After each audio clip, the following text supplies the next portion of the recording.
Right, good afternoon. Go ahead and get started.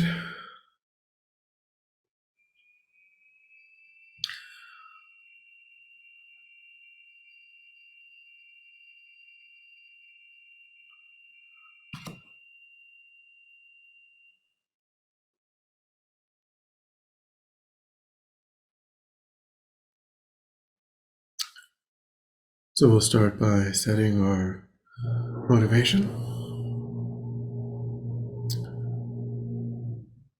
So we think that the purpose of the course is to try to understand the stages of the path in a deep and experiential way, to try to begin to internalize the Buddha's wisdom about what kinds of meditative realizations we need to try to cultivate to prepare the mind to directly perceive the nature of reality, the ultimate goal of Buddhist effort, thinking that these realizations sequentially tame the mind, reduce our delusions, our afflictions, making the mind more and more pliable, serviceable, creating the internal conditions for enlightenment to flourish.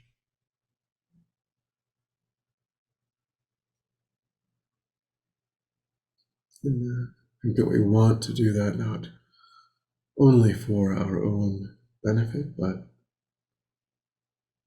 so that we ourselves become beneficial for sentient beings.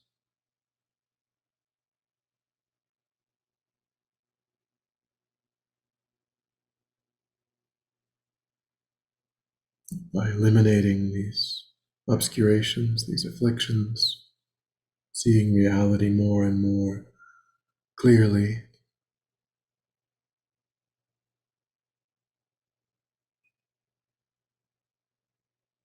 we're able to actually be of benefit.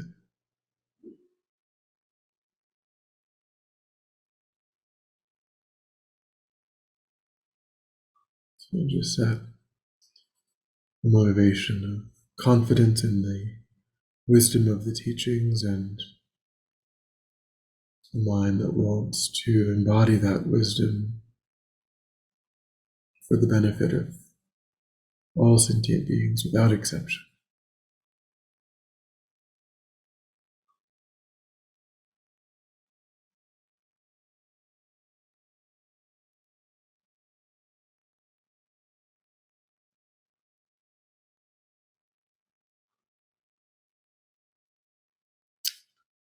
All right. Evening. Or I said afternoon. I never know if 5:30 is afternoon or evening. We'll have to decide, I guess, so I don't just keep going back and forth.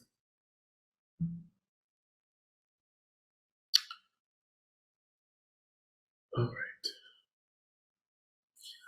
So, does anyone want to share a thought or a reflection on anything that we've covered or that we were going to try to think about between Monday and today, Tuesday, Wednesday, those two contemplations?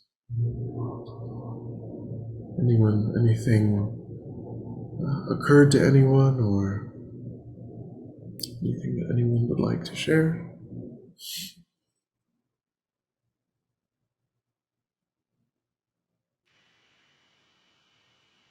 Just one that probably we've all shared, but just how extraordinarily not lucky, but how good our karma is to have come across authentic teachers, this lifetime in this degenerate time. For how many people there are in the world and how many people are in this class this evening. It is quite extraordinary. Yeah, and definitely when we go on to the next, topic, we'll look at that in a lot of detail. Precious human rebirth.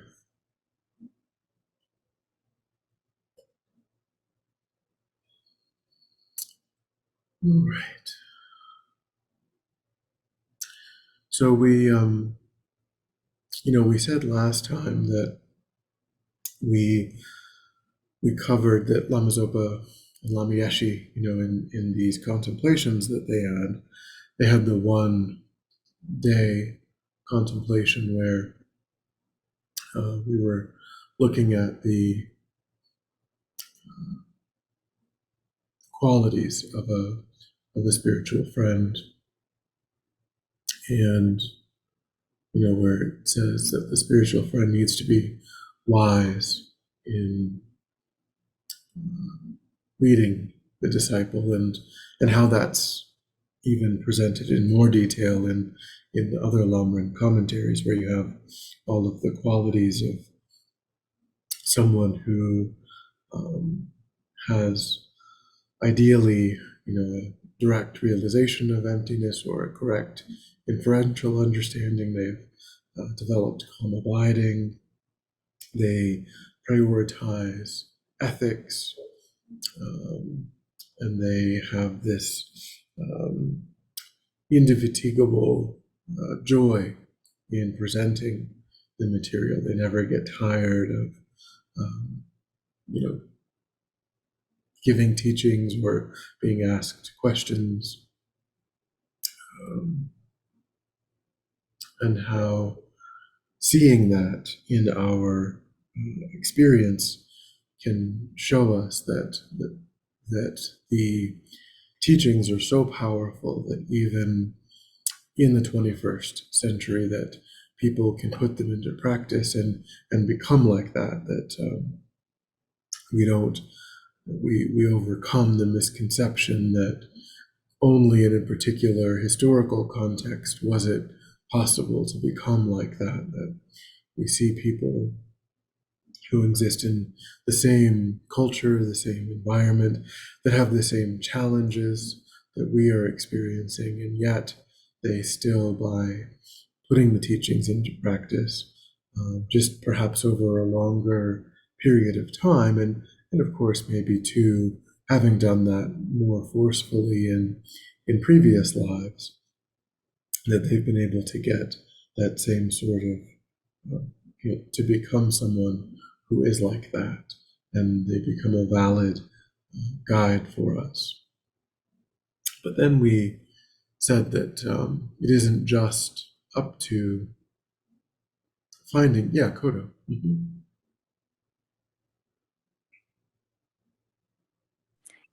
You can finish your thought. I can wait. No, it's okay. Well, I've been reading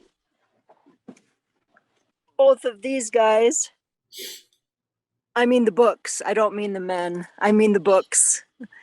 And then other books too, they say it's of ultimate importance to have a guru. And I don't have a guru.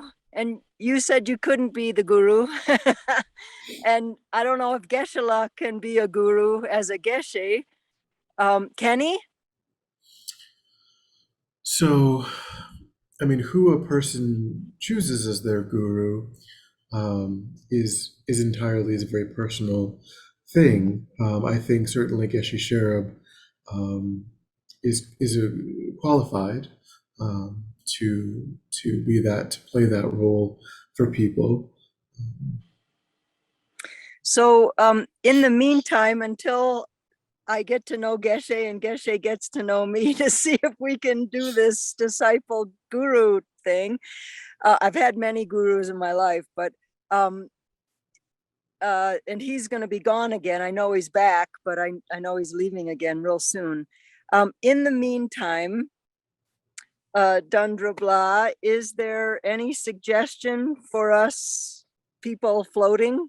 I mean, should we just take a deity, for example, or just the Buddha, or what's your thought? Thank you. I would say, because what they emphasize, I mean, there's two aspects. I mean, maybe there's more than two, but two kind of come to my mind. One is, that it's meant to be a living person, that's, so again, because they're providing that example to us in our same culture, in our same time. And so, and then of course, too, what they also emphasize is someone that we can ask some questions of. And so that part, it's trying to find both of those, someone long term, I think we need to try to satisfy both of those conditions. One is, that they're currently alive in the world, and two, that they're someone that we can have some relationship. Doesn't necessarily mean that they're always in our town, and that we can always go over and like be in the same room, because wonderfully we benefit now from email, from Zoom calls, that sort of thing. So but long term, I think we want to try to check both of those boxes. Short term, then I think, the box of that person's still presently alive is the main one that we should, so to take someone like His Holiness, as one's teacher, I think in the absence of being, because it's pretty difficult to get questions. I've never had His Holiness answer a question of mine, never really tried, but it's pretty challenging, to think that would happen. But he is giving, he has books, that he didn't write, but that they are, he's taught, for example, like From Here to Enlightenment, so, there are books that represent what he is explaining, that what he thinks is really most important for us, how to practice, how to see yourself as you really are, or Lama Zopa Rinpoche also, that's of course, he's also an easier, I think, to some degree, because he's teaching in the West, whereas His Holiness, I'm not sure if His Holiness will travel. Again, he hasn't traveled, and I don't know. I can't say if that will happen.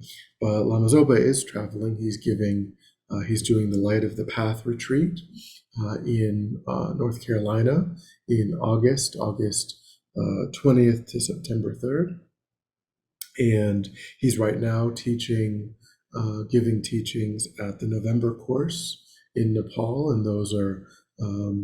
I think they might be being broadcast in real time. If not, they're recorded and posted shortly after. But he's been giving teachings from Nepal over the course of the pandemic. So, but again, it's a very personal thing. So just because Lama Zopa Rinpoche is a valid spiritual guide doesn't mean that all people will resonate. And even His Holiness, some people would prefer, like the Karmapa. They might, because the Karmapa is like younger, and so some people are going to go in that direction. So just because someone is a valid spiritual guide doesn't make them everyone's guru. We've talked about that. So I think the main thing, if a person doesn't have someone that they can talk to in person, then the main thing is following the advice, following the instructions of a living spiritual master that they resonate with. Aaron, did you have a question? Yes, I had a quick question. Like in the meantime, well, I guess when that happens, when we finally find a guru, I guess the question is, like, how do we actually initiate that signal that we're requesting or asking them to be our guru? So I would say that once you have investigated them, once you've checked their quality, because we've discussed their qualities, and today we'll talk about our qualities and trying to see if we are a suitable vessel for being, and what we can do to kind of make progress in that direction, because that's also equally important, because it's a relationship between two people. It isn't just putting all of the responsibility on one person, thinking that that's sufficient, because that's not sufficient. We have to come into that relationship having done work from our side, so that it's a really fruitful pairing between oneself and the guru. But literally, there's like we've said, there's different kinds of gurus, and so if you take vows from someone, then automatically that person becomes one of your teachers. So you have to think about that. You have to think about, before I take vows with some, and that could be lay vows, bodhisattva vows, even the one-day vows, the 8 Mahayana precepts. Those are vows.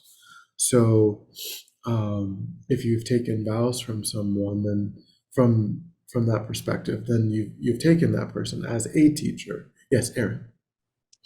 Does that include reading transmissions? Like, I know that I did the one for the Golden Light Sutra with Lama Zopa, for example. Would that count? You say, so the Golden Light Sutra, so like a transmission, you mean, of, I think it,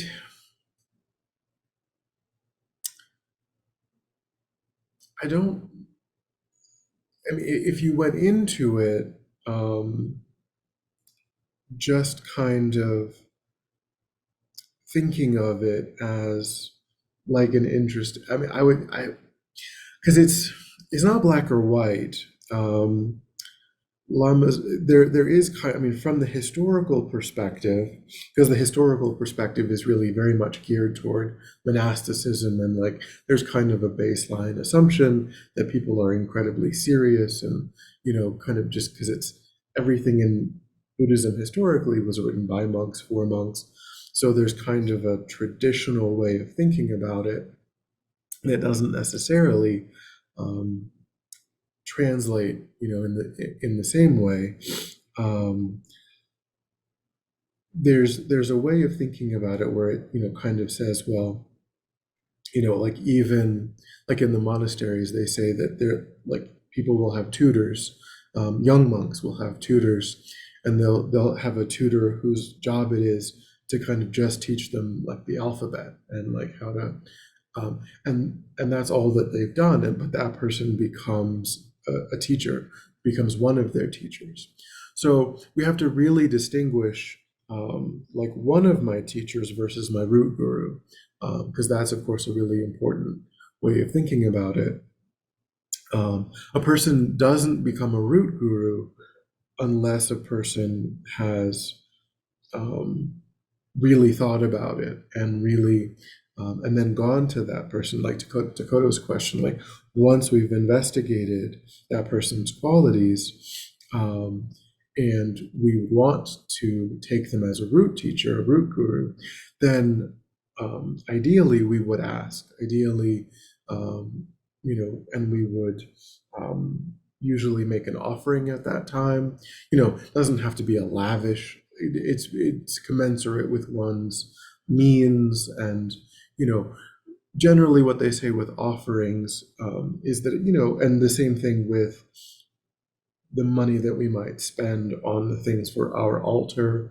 None of it needs to be beyond our means or lavish, but it should be commensurate with our means and commensurate with, if you're going to spend, $100, once a month to go to like a concert or something, if that's the kind of thing that you do, then you want to not put less financial investment into the kinds of things that are part of your spiritual tradition, your spirit, the kinds of things that you're, the offerings that you're making on your altar, the kinds of materials that are going into the statues and things. But if you're not doing that, if you have limited means, you want it to be a reflection of what you value. And we spend money on the kinds of things, if we value entertainment, if we value, then we're spending money on those things. And then we don't want to spend less on the things that are part of our spiritual lives, because that kind of reflects that we value, our entertainment bill, our eating out bill, kind of more than we value the money that we're setting aside to participate in our spiritual lives. So you want it to be commensurate, at least. So when you do approach someone and ask them to be your root guru, you do want to make an offering at that time. Could be a financial offering, it could be a statue, could be a kanka. You want to make a gesture of offering. And you kind of want to do that once you have a root guru, if you have a really important, if you see that person all the time, then of course you might just make small offerings like some tea, some fruit. But generally, if you're going to see one's root guru for the purpose of having a conversation about your practice, you don't want to go empty-handed. You want to bring some tea or some fruit or, something at least. And again, commensurate with what is comfortable, not to say that, there's some onerous obligation, but that you are receiving something, so you want to offer something. So the kind of traditional, like Lama Zopa would say, might say that, like, unless you went into it kind of with the sense of distance, if you went into it with, I'm just kind of checking this out, like I don't really know what this is about, it kind of seems like an interesting cultural thing, like, because not every time that you go to a lecture, if you're kind of thinking, oh, there's this thing happening, and I'm kind of thinking of it as a Buddhist lecture, kind of, this is a person, maybe they have certain qualities, but they're just kind of giving information, and I just kind of just interested in hearing what they have to say. Then they don't become any kind of teacher for you, if that's kind of your attitude. A teacher of any kind. If your attitude is, different than that, and you have a great deal of respect for them, and you want to be guided by them, then they do become one of your teachers. And with things like vows and transmissions, because it's an ongoing part of your, like, there with vows, like that forms some of the basis of your spiritual life, the lay vows, the bodhisattva vows. But like a practice transmission is also kind of the same thing. You're doing it, you went into it because you were like, oh, well, maybe on the holy days from now on, I want to recite this sutra. Like I want that to be part of my, so in a way that person does become like part of your, one of your teachers, certainly not a root guru, just by doing that, but your approach is kind of, your mind is kind of different, because you wanted to receive a valid transmission of a practice so that that practice is something that you are now doing regularly, or at least sometimes, you're doing it. So I think Lama Zopa would say that that person qualifies as a teacher and not, certainly not like the most important root guru, but in kind of in the same way that when a person learns the alphabet, well, now that's part of their life. And so that teacher is like one of their teachers. Mm-hmm. Sorry to hog it, but I came from a tradition called Tendai. And part of our liturgy was kind of involving calling Saicho, the founder of the tradition, our root guru. And I did see like the teacher of that sangha as my kind of like teacher. Would that make them officially teachers for me?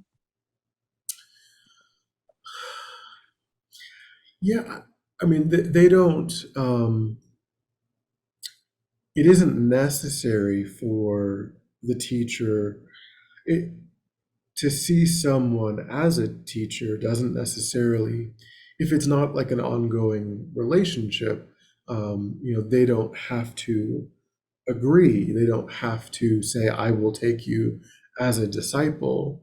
I would say if you plan on going to that person for advice, if you plan on, if there's someone that you are inviting to give you advice, then I would say it's important to probably clarify with them that because then they know the importance that you're placing on their advice. They know, that you're not just kind of asking them questions. That you're seeing them as someone who's really guiding your spiritual life. Because then, maybe they'll take it. Then they can say whether, what they feel about that. Do they feel comfortable taking on that role or not? It gives them an opportunity to like give you feedback about that. But if it's kind of in your past, and you're just kind of thinking about how do I relate to this person, going forward, just kind of as someone, then I would say because they played an important role for you, then it's perfectly valid to think of them as, yes, they were one of my teachers.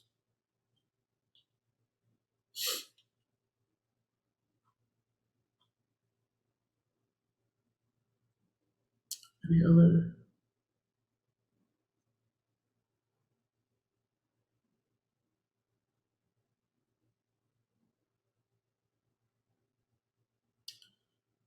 Okay.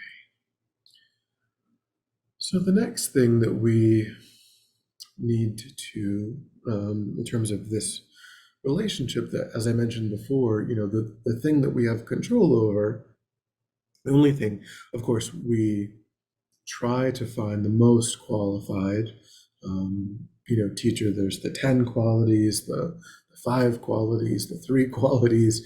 We try to find the teacher with the most number of qualities that we can, to be the person that we are relying on, in terms of the root guru's role. But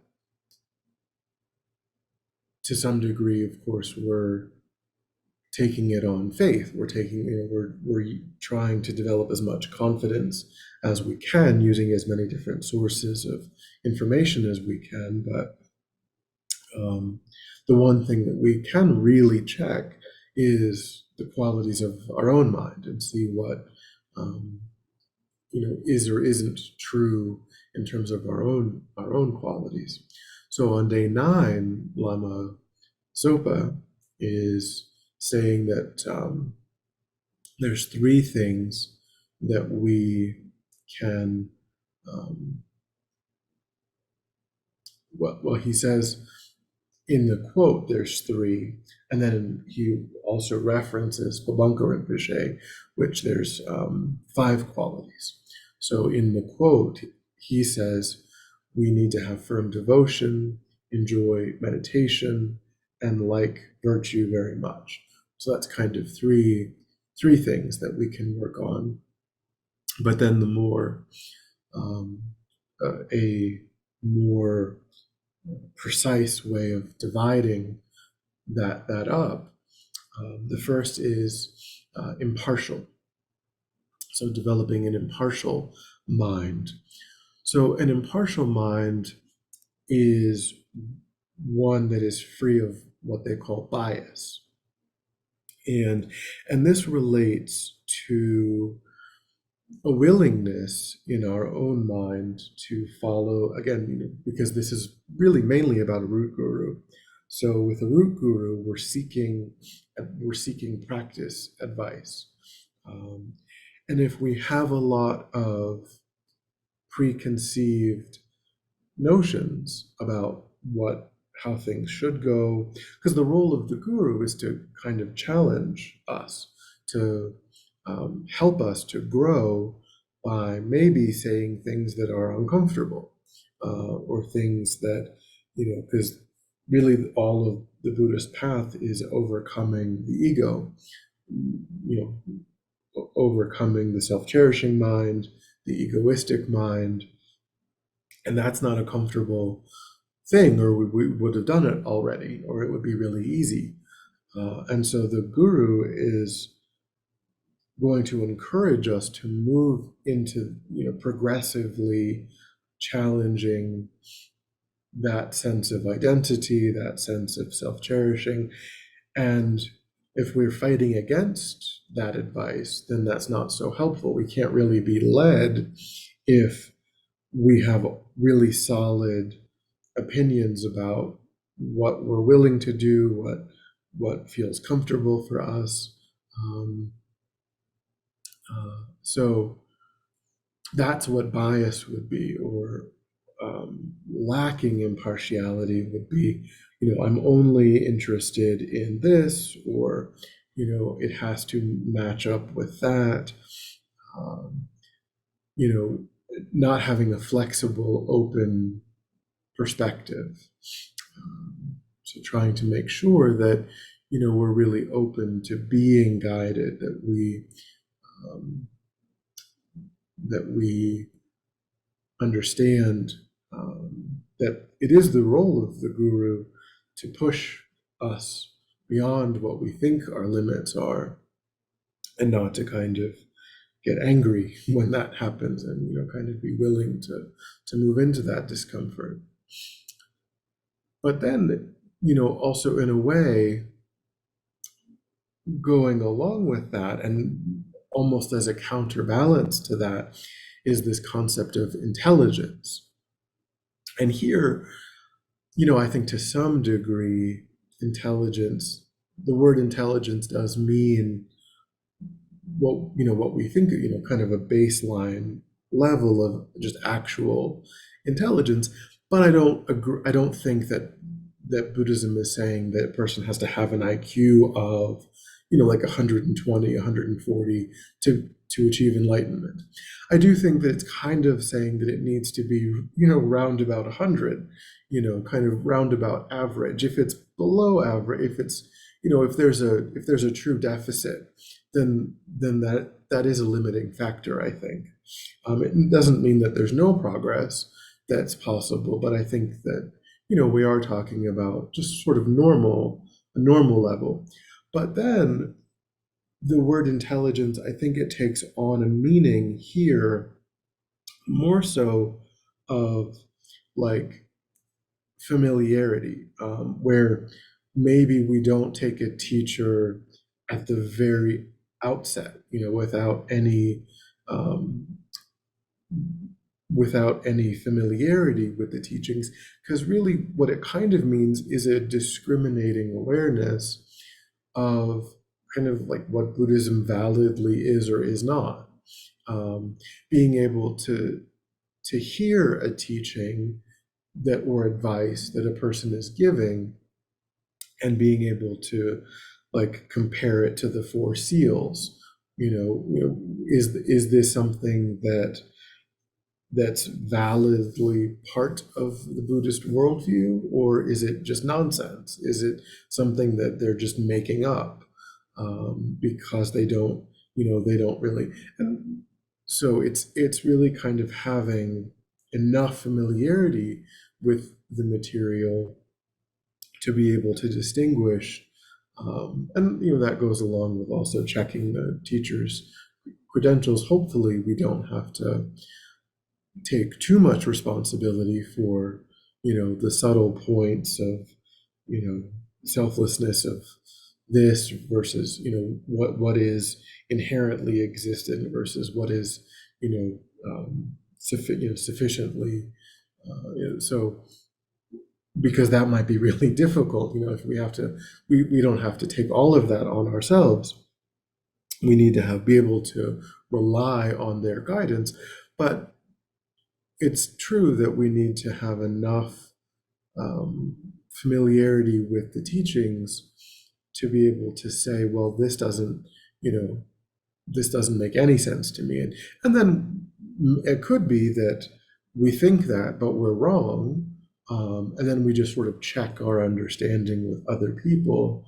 And then they can be like, oh, well, no, that was what he did, what he or she said really is the right thing. And you just didn't, but it's good for us to know whether or not we're being told something that fits within the Buddhist worldview, or if it's just something that maybe they made an honest mistake, or they just haven't studied something sufficiently, or they just decided to kind of fabricate something because they didn't know.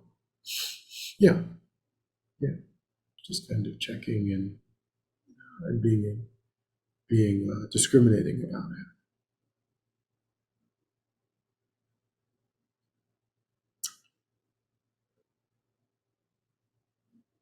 And then, so of course, firm devotion here in the quote is explained as having great respect for the guru and really listening carefully to the guru's instructions. So, in a way, guru devotion is something that deepens. I think it's something that deepens over time, but because we haven't really discussed yet the manner of proper reliance, what it means to rely in word and thought and in deed. So those are ongoing trainings. It isn't just like it's all or nothing. It's not like a switch that you just flip on and you either have proper reliance or you don't have proper reliance. I think of it as a process that unfolds and that deepens, gradually over time. But, what this is saying is that if before we even enter into this kind of relationship, this root guru relationship, we need to have sufficiently investigated the teacher such that a sense of respect, is there from the beginning, of course, which makes sense. You wouldn't, if we understand the role of this relationship and how critically important it is, you wouldn't just pick the first person that comes along, or someone that you haven't really. So really, through the process of investigating, you learn about their qualities, and then having learned about their qualities, that sense of respect arises. And then, part of overcoming bias, having a partial mind would mean that you would have a real desire to put the advice that they give you into practice. And also, we need to think about, too, that even when we're not asking a question, if we've taken someone as our root guru, even if we haven't directly asked them for advice, everything that they say, is advice. Just like when we look at the Lamrim, we look at the 4 features of the Lamrim. One of them is learning to see everything that the Buddha taught as personal advice, and not just like, oh, that's interesting, not just as intellectual knowledge about something, but that it's meant to be practice advice. So when our teacher describes like how to do a particular practice, or whether we want to do a particular practice or not is up to us. But then if they have described it in that way, or like if Lama Zopa Rinpoche says that like transforming a suffering life into happiness is as a text is a really good thing to investigate, then it's up to us to decide whether we're going to take that on board or not, unless we actually go to him and say, and then, at that point, if he says yes, then overcoming that partial, we might have discounted it or not. But if we actually ask, if we go to a retreat, we have an opportunity to actually have an audience, with him, and we're like, you don't want to ask a question that you don't want to know the answer to, is the way that I would approach any kind of meeting, with the teacher. So you want to always phrase things in a way where you're confident that you're going to be happy to follow the answer that is given. So, for example, you might say, if you're thinking of doing a retreat in the next year, you might do some work and look at it. You need to really think about, what can I do? What's practical? Can I do, is it only practical for me to do a weekend retreat, or maybe a 1-week retreat, and it's not practical for me to do anything more than that? Or is my life such that I could do a 1-month retreat? Is that practical? Would I be happy to do that? Do I have the finances? Is my home life that way? And there's no right or wrong answer, but it's just what's practical for my own life. And so if it's practical that you can only do a weekend retreat, then you might investigate, okay, well, in the next year, I know there's this one and there's this one. So then you go to your teacher and you say, okay, between this one and this one, which one is more beneficial for me? And then they're only going to pick between one of these two. You're not saying to your teacher, I'd like to do retreat. What retreat should I do in the next year? Because then they might say, oh, there's this 2-month or 3-month retreat in India. You should go do that one. Because then you have to say, well, no, I can't. And that's okay. If you get advice that you really feel like you can't follow, then you want to say that in that same conversation. You don't want to give them the impression that you're going to follow the advice and then just go and not follow it. You want to explain why in that conversation, why you don't feel like it's possible to do what's come up, but you really want to try to think about phrasing things such that it will be possible to do what they recommend. So that's where, really listening and really having a real willingness to do it, to engage in what they are saying, is really important.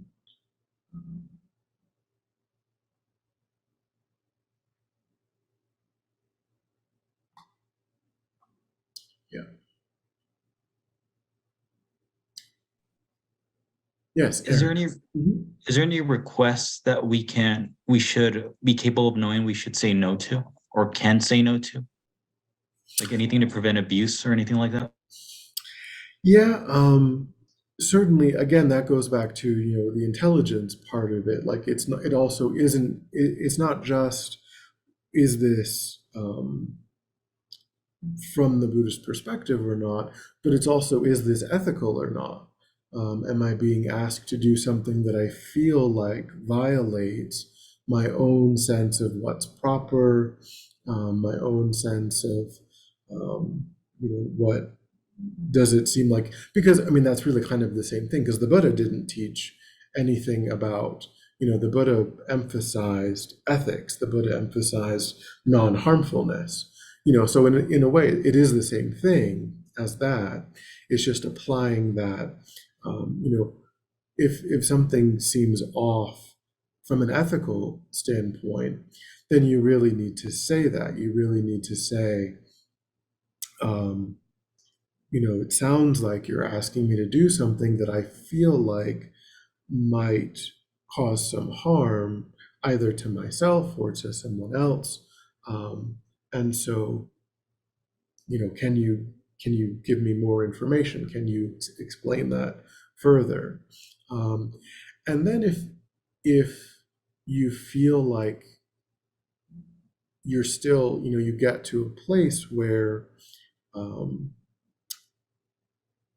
it's still, it's not clear. It hasn't become, you didn't realize that you misunderstood what they said. You didn't realize, like, you get further clarification and you're further convinced that you are being asked to do something that you really think isn't ethical, then you're probably in a position where you would have to decide not to regard that person as your teacher any longer. You may have to say, that you're not the right, that perhaps, because from the Buddhist perspective, from Lama Zopa's perspective, and there's a way of thinking about guru devotion that's very, in a way, when you're training to view someone as a Buddha and you're training to view them as without fault, then perceived faults are something that we are meant to try to see as a reflection of our own obscuration, as our own. And that's a really difficult, very, gray kind of, perhaps, difficult area. So you kind of just have to say, well, it's conceivable, it's possible that I'm not capable of understanding the karmic way in which there's benefit to this. That from everything from my side, this is looking different than how it seems like it's looking from the side of the teacher. Because if the teacher is, if I'm still trying to maintain that, then from their side, they're seeing that, what looks like harm to me, that there's some hidden benefit. But still, you might have to say, I'm not in a position to follow through on that, because I just can't see it. I can't get to a place where I have confidence that which means that this isn't the right teacher for me, that I need a teacher who's not going to ask things like that of me, because I'm not in a position to be on the same page with that. And then you just kind of respectfully distance yourself. You don't, which, again, it's a very foreign way for us to think. And it's a very difficult training for us to try to commit it, which is why you really try to spend so much time checking, and you really try to be really, really clear. But the idea would be not to then say that this is a charlatan, that this is someone who, because you still, if that person has benefited you, like up until that point, if you were relying on them, and then like something happens at a certain point, you don't want, because that person represented enlightenment to you, and because you were trying to train your mind in pure appearance, it's presented as harmful to one's own spiritual growth if one then develops a real animosity toward that person. If one then kind of, is hateful, or, you want to try to just say, okay, I'm not the right disciple. They are not using the right methods to benefit my mind. This interdependent kind of, this is not working. And so I need to just find someone who is going to use different methods. Because, and then you have to, you could also have to think about what level of responsibility do you have? I mean, if it's really bad,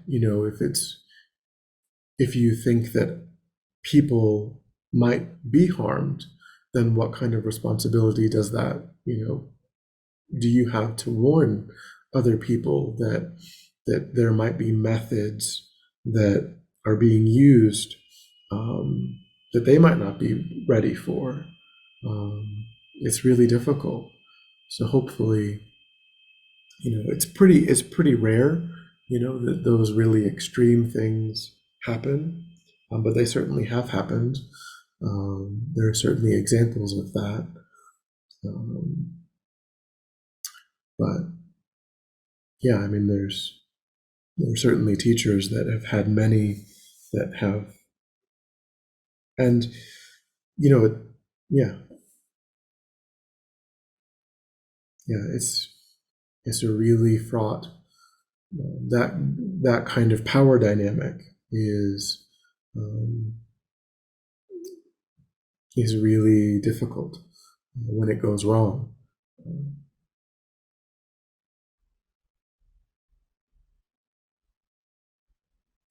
Yes, Anna. But just to add on to the end of that, we don't necessarily know at the time whether it was the wrong thing to do. I mean, conventionally it may seem awful, but further down the line, or we're talking about the bigger picture, in other lifetimes, it might have been one of the most kindest, compassionate, valuable teachings ever. We just don't know, do we? Right. Really tricky, difficult one. I was going to talk about writing to Lama Zopa, for some advice. And I'm concerned that I won't be able to follow his advice, but then I'm also thinking, we all have a limited time on this earth, we all pray Lama Zopa lives as long as possible. So I'd like to still write to him while he is with us. So that's my like mini concern. So would you advise it's better I mean, there's nothing massive, but I would like to have some direct advice, from Lama Zopa. Would you advise to write to him? Or I mean, he does get many, many letters. You know, I mean, he's got a really global following, and so it's not easy to get a response. Um, it's not easy. It takes a long time to get a response. But I would just say that. You just want to phrase it, you know, of course of course there's very few people like that in the world. There's very few people like him in the world. So if you can get, you know, a response, then you can have, you know, really high degree of confidence in, you know, in the guidance that is in there. He um, That's wonderful. Yeah. So I would just say to be careful about, you know, because he has given like life advice is something that he's done, you know, for a while. Some people will ask him, you know, to give them like a series of practices that they will use as kind of the blueprint for the whole rest of their life, like, you know, 100,000 of this and 50,000 of that. And then of course you're not responsible for actually, you know, you're responsible for taking it seriously, but you don't know how long you're going to actually live. So you may not actually finish, you know, all of it, but it's meant to be like, okay, every single day for the rest of my life, I'm going to do some of this. I'm going to spend time making progress on this list of things. So that's really wonderful. If you can get that kind of life advice. Otherwise, you know, you might say, you know, I really like this practice or that practice. You know, which of these should I spend more time on or devote myself to? Something like that, where it's, you know, more limited. But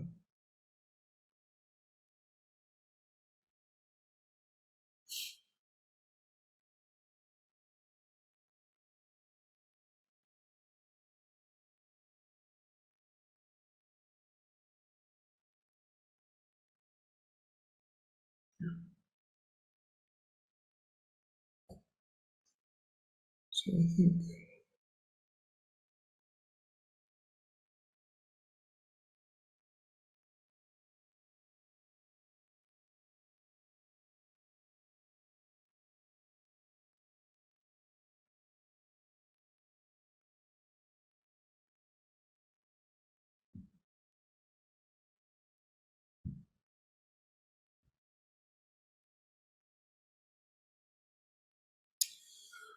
So then I think the one thing that the one quote from the middle length Lamrim that we can kind of take as the essence of this is examine whether all the qualities that would make you suitable to be guided by a guru are complete, and cultivate joy if they are.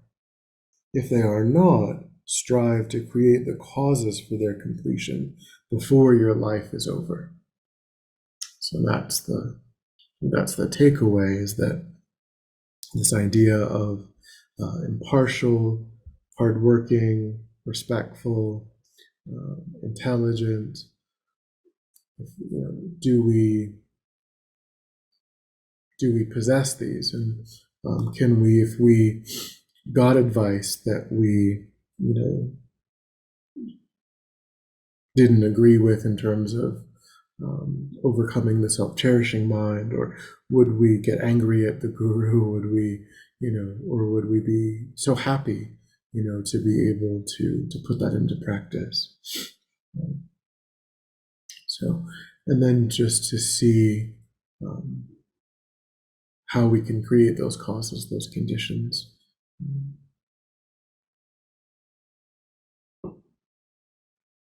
Okay.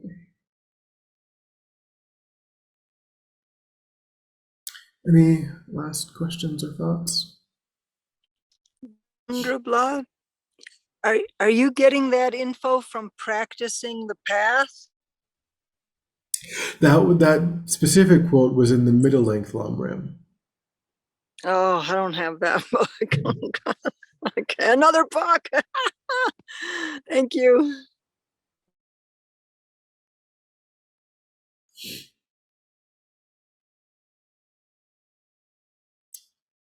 All right. So we will meet again on Monday. And then, so we'll start on Monday, we'll start thinking about how to properly relying in thought, in word and in deed, what the training of proper, and again, as I said, it's really, it's a process, it's a deepening. I think that, on day one, at the moment that you approach someone who you've investigated and then you start, there's a certain level of proper reliance, but then 5 years later, 10 years, it's a very, very different experience, because we are day by day by day trying to create these habits, and using these techniques, using the tools of training the mind, and it really, I think that, and I think that's true of all of the Lamrim, precious human rebirth. I think that we can have a superficial understanding of precious human rebirth that we can get, really quite quickly within a week or a month, of looking at, all of the endowments, the 18 specific qualities of the precious human. We can get a certain feeling of it quite quickly, but then it's very different than meditating on it for years. That, that's what they mean by a realization of the topic versus kind of just a surface level intellectual understanding, is that it isn't just, do I understand this, but to what degree is it my baseline state? To what degree do I act from an intuitive kind of sense, where I'm not separated from that understanding at any time? Because when we get, it is the case that we get a certain feeling in meditation, but then we get caught up in life, in distraction, and then we're like, oh yeah, but wait, there's this there's this insight that we only have some of the time. So it's about transitioning from that really flighty, it's some of the time, to it's just all of the time. It's just, kind of like your own name, your own sense of your own body. Like, it's just part of, you're never separated from that wisdom, that understanding. So we need to think about all of the Lamrim topics like that, it's something that we deepen. It isn't just like a light switch that's binary, it's just on or off. Okay, all right, so have a good night, and we'll talk on Monday.